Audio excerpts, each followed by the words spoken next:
Halo semuanya, perkenalkan kami dari kelompok 5 dengan berjudul Gempuran Musik K-pop terhadap lagu tradisional Indonesia beranggotakan Nindya Putri Aprilianda, saya sendiri Graciela Audrey Toar, dan Ilham Bagaskara. Nah, kita akan masuk ke pendahuluan atau latar belakang yaitu di mana teknologi yang semakin berkembang pesat menyebabkan semakin mudahnya nilai serta budaya dari suatu negara masuk ke negara lain dengan mudah dengan adanya globalisasi. Salah satunya yaitu budaya yang berkembang di berbagai belahan dunia yaitu Korean Pop atau K-pop. Nah, Korean Pop merupakan salah satu genre musik populer yang berasal dari Korea Selatan. Pada Agustus 2014, majalah berita terkemuka Inggris The Economist menjuluki budaya K-pop sebagai trendsetter terkemuka Asia. Indonesia merupakan salah satu negara yang menjadi target bagi industri musik di dunia, dikarenakan dengan penduduknya yang sangat banyak dan banyak digemari oleh kalangan para remaja. Hal tersebut terbukti dalam pencarian di Google Trends. Negara Indonesia menduduki posisi keempat dalam lalu lintas dunia dengan memakai istilah K-pop atau Korean Pop. Indonesia yang menduduki Korean peringkat keempat membuktikan bahwa banyak masyarakat yang menyukai musik Korean Pop. Nah, di satu sisi, Indonesia memiliki negara yang keanekaragaman suku, budaya, adat istiadat, dan bahasa. Setiap daerah di Indonesia memiliki lagu khas tersendiri. Semakin meningkatnya tren musik K-pop di Indonesia menjadi salah satu penyebab lunturnya lagu tradisional yang ada di setiap daerah. Dengan demikian, artikel ini dibuat dengan tujuan untuk mengetahui dampak dan pengaruh dari adanya gempuran musik K-pop terhadap lagu tradisional Indonesia, serta untuk meningkatkan kesadaran para remaja untuk melestarikan budaya daerah sendiri hingga ke generasi selanjutnya. Lalu terdapat penelitian pustaka, yaitu yang pertama adalah musik. Musik merupakan sebuah keistimewaan yang diciptakan oleh manusia yang memiliki kapasitas yang kuat dalam menyampaikan dan mengatur emosi. Musik dapat digunakan untuk menandai hampir semua kejadian penting, seperti kejadian menggembirakan seperti pesta pernikahan dan menyedihkan ketika seperti pemakaman.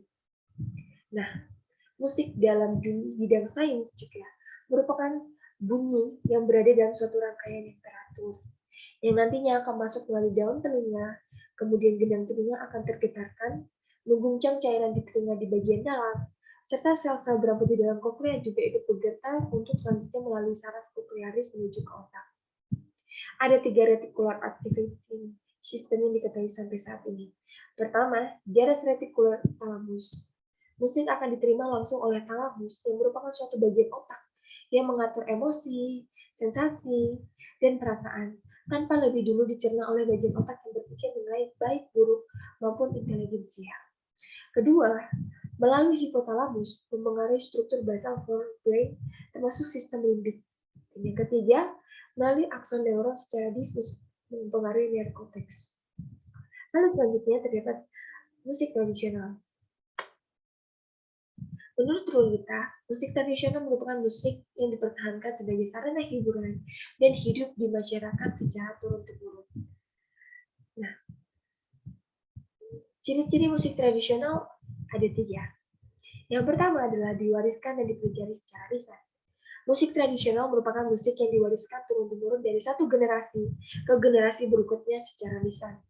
Sebuah seni musik tradisional ketika generasi sebelumnya hendak mewariskan kepada generasi penerusnya, maka yang dilakukan adalah mengajari para generasi muda secara lisan, yaitu dari mulut ke mulut. Begitupun ketika generasi muda harus mewariskannya kembali kepada generasi yang akan datang. Lalu yang kedua, tidak memiliki notasi. Musik tradisional dipelajari secara lisan, maka pelakunya tidak memiliki catatan seperti panduan, partitur, atau semacamnya. Ide dari musik tradisional ini biasanya tidak tertulis, tidak bernotasi, atau tidak memiliki partitur. Dan yang ketiga, bersifat informal. Seni musik tradisional yang ada hingga saat ini tidak bersifat formal. Beberapa musik tradisional terkadang digunakan untuk kegiatan keagamaan sebuah suku. Ini karena biasanya daerah yang menciptakan sebuah musik khas diinisialisasi untuk hiburan atau seni karya yang dapat menghibur masyarakatnya. Dan banyak sekali suku-suku yang ada di Indonesia dan membuat banyak juga lagu tradisional yang ada di Indonesia. Lalu yang terakhir ada K-pop. K-pop atau Korean pop merupakan suatu produk budaya populer yang terkenal ke mancanegara dari Korea Selatan. Produk dari budaya ini berupa musik berjenis musik pop. K-pop muncul bersama dengan J-pop pada tahun 1960-an yang lebih dikenal oleh masyarakat Indonesia. Nah, musik K-pop ini walaupun bernama pop, tapi telah terbagi ke dalam berbagai jenis genre musik seperti dance, hip hop, rhythm and blues or R&B yang dipadukan dengan koreografi dan kostum yang menarik agar lebih menarik minat publik. Nah, pengaruh dari adanya musik K-pop ini sampai di kancah internasional. Banyaknya penggemar boy band dan girl band tersebar di semua negara tidak terkecuali Indonesia. Nah, ini ditandai oleh banyaknya generasi muda yang banyak mengunjungi toko-toko yang menjual pernak-pernik dari musisi-musisi K-pop tersebut. Dengan Korean Pop merupakan suatu produk budaya populer yang sangat terkenal hingga ke mancanegara yang berasal dari Korea Selatan. Nah, produk dari K-pop ini berupa jenis musik pop. K-pop sendiri muncul pada tahun 1960-an bersamaan dengan munculnya Japanese Pop, namun Japanese Pop lebih dahulu dikenal oleh masyarakat Indonesia. Nah, industri musik K-pop ini menghasilkan berbagai macam boy band ataupun girl band yang menarik perhatian publik khususnya masyarakat Indonesia. Nah, meskipun yang kita tahu K-pop itu berasal dari musik yang berjenis pop, namun kini telah terbagi menjadi berbagai jenis genre musik lainnya seperti dance, hip hop ataupun R&B yang dipadukan dengan koreografi serta kostum yang menarik agar lebih menarik perhatian para penggemarnya. Dengan adanya musik K-pop ini membawa pengaruh yang sangat luas khususnya di negara-negara Asia seperti negara Indonesia. Hal tersebut terbukti dengan banyaknya generasi muda sekarang ini yang lebih mengemari serta menyukai musik K-pop yang berasal dari Korea Selatan ini, sehingga munculnya berbagai penjual pernak-pernik dari musisi-musisi K-pop Korea Selatan dari idola mereka masing-masing.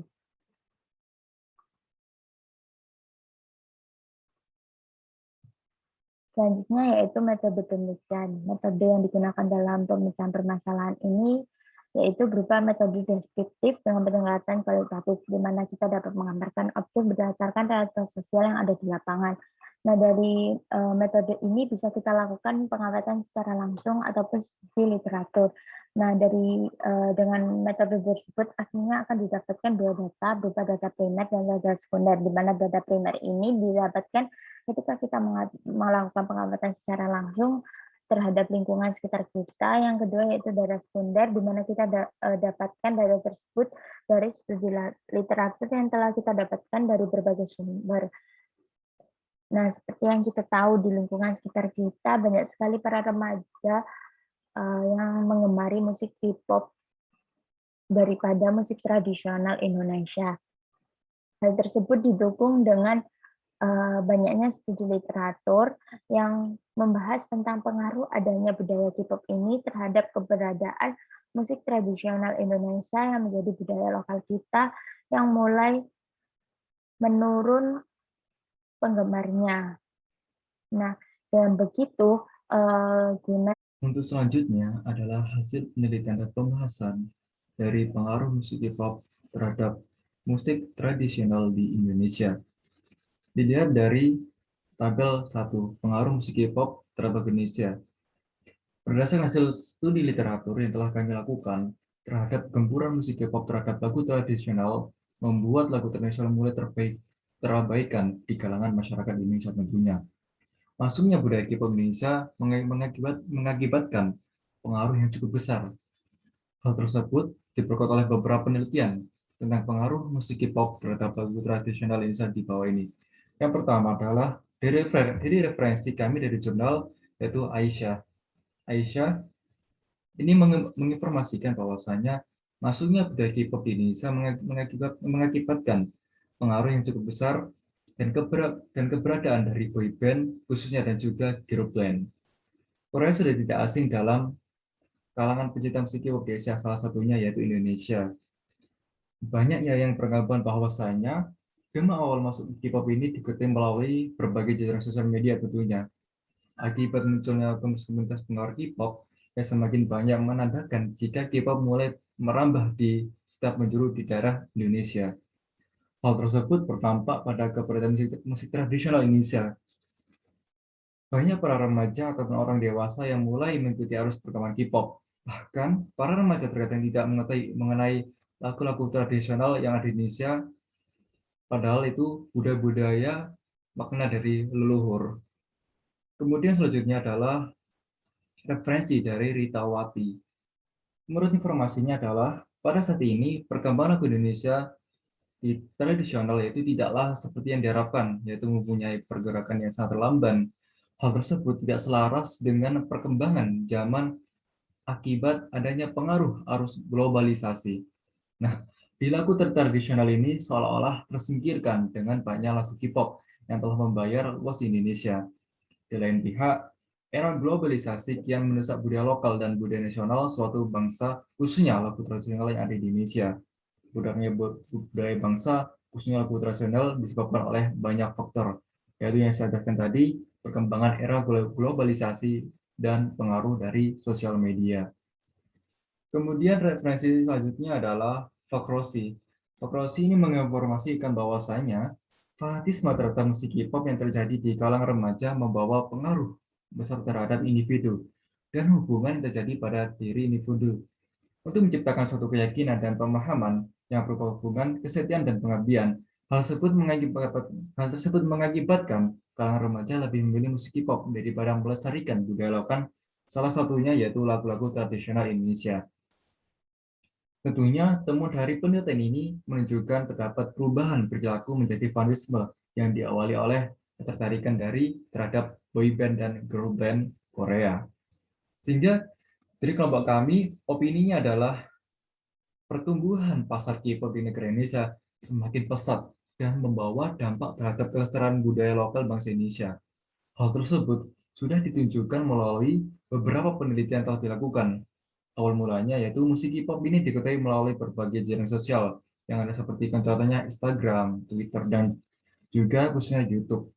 Mulai tayangan televisi berupa drama ataupun iklan. Hal tersebut menyebabkan munculnya komunitas-komunitas penggemar K-pop yang semakin banyak. Hal ini terlibat dari semakin mudahnya ditemukan komunitas yang menyatakan diri mereka sebagai komunitas penggemar K-pop. Adanya perkembangan era globalisasi ini yang semakin pesat menggerakkan arus modernisasi negara-negara berkembang, yaitu contohnya Indonesia yang seolah berpacu dengan hari esok demi mengejar keterbelakangan. Di lain pihak, era globalisasi mendesak budaya lokal dan budaya nasional suatu bangsa khususnya lagu tradisional Indonesia. Upaya-upaya pembangunan jati diri bangsa Indonesia termasuk rasa cinta terhadap tanah air dirasakan semakin memudar karena budaya lokal yang lebih sesuai dengan karakter bangsa semakin sulit dicernakan. Sementara itu, budaya global seperti musik K-pop lebih mudah dimasuki kebudayaan di Indonesia. Sehingga dari kelompok kami menemukan suatu solusi upaya penanggulangan terhadap adanya gempuran musik K-pop yang mendapat referensi dari Alam dan Nyarimun. Gempuran musik K-pop terhadap lagu tradisional dapat dilakukan melalui penguatan budaya dengan cara menyadarkan masyarakat dan mengimbangi serangan budaya dengan penguatan budaya masyarakat lokal. Hal ini dilakukan dengan penulisan kajian tentang pentingnya peran budaya oleh akademisi, dikeluarkannya kebijakan dan program untuk menguatkan budaya serta nasionalisme masyarakat oleh pemerintah. Kemudian dari itu, stasiun televisi melakukan counter culture, yaitu perlawanan budaya untuk menguatkan indigenous culture, budaya itu dengan budaya asli, dengan berupaya menguatkan produk-produk hiburan sendiri, penguatan budaya daerah sini. Dengan tujuan dilakukan supaya gemburan budaya Korea yang intens melalui media tidak menentukan budaya lokal yang ada. Konsumsi produk budaya K-pop Korea tidak menjadi masalah ketika budaya masyarakat sendiri kuat. Ketiga, dilakukan pengaudisian budaya Korea untuk industri lokal. Tayangan budaya asing memiliki sisi negatif dan mengurangi budaya lokal atau bahkan tergerus. Namun, seperti berseketing mata uang, ada juga sisi positifnya. Bertambahnya wawasan tentang kebudayaan masyarakat lain dan dapat dimanfaatkan kepopuleran hiburan asing untuk kepentingan sendiri. Semisal produksi pakaian ala Korea, dan belajar dari Korea drama ataupun K-pop dalam membuat sinetron sehingga produk lokal lebih baik. Sehingga dari kelompok 5 membuat suatu kesimpulan, yaitu teknologi yang semakin berkembang pada saat ini sangat pesat menyebabkan semakin mudahnya nilai-nilai serta budaya dari suatu negara, contohnya dari Korea, ke negara lain. Maksudnya, karena adanya globalisasi sosial media tadi, musik K-pop telah mempengaruhi lagu tradisional di Indonesia, contohnya, dikarenakan sebagian besar dari generasi Z atau kesenian yang saya maksud ini lebih tertarik pada musik K-pop yang semakin menambah atau merambah yang ditandai dengan mudahnya ditemukan komunitas K-pop dengan skala besar. Hal tersebut menyebabkan perkembangan lagu tradisional tidaklah seperti yang diharapkan, yaitu mempunyai pergerakan yang sangat lamban. Lagu tradisional seolah-olah tersingkirkan dengan banyak lagu K-pop yang telah menyebar di Indonesia khususnya. Dan demikian, perlu adanya upaya untuk melestarikan keberadaan lagu tradisional melalui penguatan budaya. Hal tersebut dapat dilakukan dengan cara menyadarkan masyarakat dan mengimbau serangan budaya dengan penguatan budaya masyarakat lokal. Hal ini dilakukan dengan menulis kajian tentang pentingnya peran budaya oleh akademisi, dikeluarkan kebijakan dan program untuk menguatkan budaya serta nasionalisme masyarakat oleh pemerintah. Kemudian stasiun televisi melakukan counterculture, itu perlawanan, untuk menguatkan ini jenis kultur budaya asli dari Indonesia dan berupaya mengembangkan produk-produk hiburan sendiri. Penguatan budaya dari ini dilakukan supaya gempuran budaya Korea yang intens melalui media tidak melupakan budaya lokal yang ada. Seperti itu. Sekian dari kelompok kami, presentasi dari kelompok kami. Wassalamualaikum warahmatullahi wabarakatuh.